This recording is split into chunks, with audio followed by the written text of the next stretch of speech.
আড়াইটা ৩টার ভিতরে ঘটনাটা।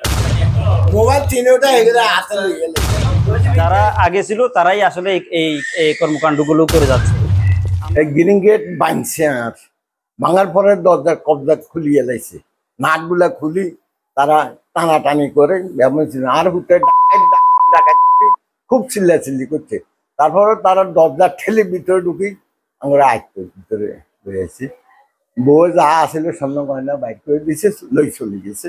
পরে বলছে যে আমরা যাওয়া পর্যন্ত কোনো চিল্লাইতে না, তখন দুয়ার খোলা যাবার টাইমে এরা দুয়ার আটকাই দিয়েছে যে আমরা যে লোকের দাঁড়িয়ে জড়িয়ে না অল্প বয়সে তা ধরা যাচ্ছে।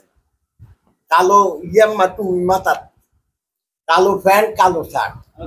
আমরা এর আগে দেখছিলাম যে বিভিন্ন সরকার গঠন হওয়ার পর দেখলাম যে তখন অভিযান দেয় এবং চিহ্নিত সন্ত্রাসীদের বিরুদ্ধে অভিযান পরিচালনা করে। কিন্তু এই সরকারের 1 বছর 1 মাসের উপরে চলে গেছে, মানে 1 বছর উপরে চলে গেছে, কিন্তু এখন পর্যন্ত কোনো অভিযান নেই, অভিযানও নেই, চিহ্নিত সন্ত্রাসী অভিযানও নেই। এই কারণেই দেখা যাচ্ছে কি এখন সমাজে আগে যারা ছিল তারাও এখনো আছে এবং আমরা অধিকাংশ বাড়িতে যেটা নিয়ে খোঁজখবর নিয়ে যতটুকু জানতে পেরেছি যে যারা আগে ছিল তারাই আসলে এই কর্মকাণ্ডগুলো করে যাচ্ছে। কিন্তু দুঃখের বিষয় হলো এখন সরকার অভিযান পরিচালনা না করে বা এই চিহ্নিত সন্ত্রাসীদেরকে গ্রেপ্তার না করে তাহলে এটা আসলে রোখাটা সম্ভব হবে না।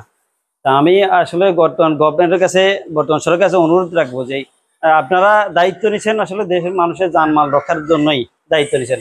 সুতরাং এই দায়িত্ব অনুপাতে আপনার কাজ করুন এবং সারা অভিযান পরিচালনা করুন, চিহ্নিত করে তাদের বিরুদ্ধে অভিযান পরিচালনা করেন, দেখবেন ডাকাত অনেকাংশে কমে যাবে। আপনারা অনেকেই জানেন এইসব কর্মকাণ্ডে আসলে কারা জড়িত থাকে বা অনেকের আইডিয়া আছে। তো এই সকল চিহ্নিত ব্যক্তিদেরকে যদি কিছু লোককে আমরা আইনের মধ্যে আবদ্ধ করতে পারি, আমি আশা করি যে আমি সহ আমরা এখানে এলাকার অনেক লোক উপস্থিত আছে, সবাই আশা করে ইনশাল্লাহ এটা রোধ করা সম্ভব।